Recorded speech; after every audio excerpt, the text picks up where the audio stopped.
ঘৰ যাবলৈ ৰেডি হৈ ল'লোঁ বহুত দিন পাছত মানে পুৰা 5 মাহৰ পিছত যাব ওলাইছোঁ তো ব'লক আমাৰ লগত ফাইনেলি আমি ওলাই দিলোঁ ৰুমৰ পৰা এতিয়া আমি গৈ আছোঁ ঘৰ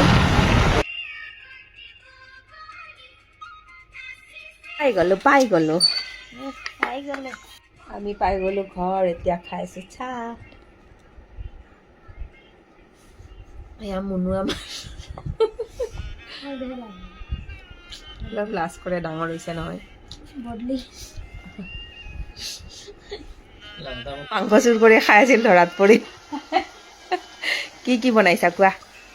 ছাগলী মাংস আৰু গাহৰি মাংস একদম টেষ্টি গাহৰি এফালে টেষ্টি ছাগলী আৰু এই খাই আছে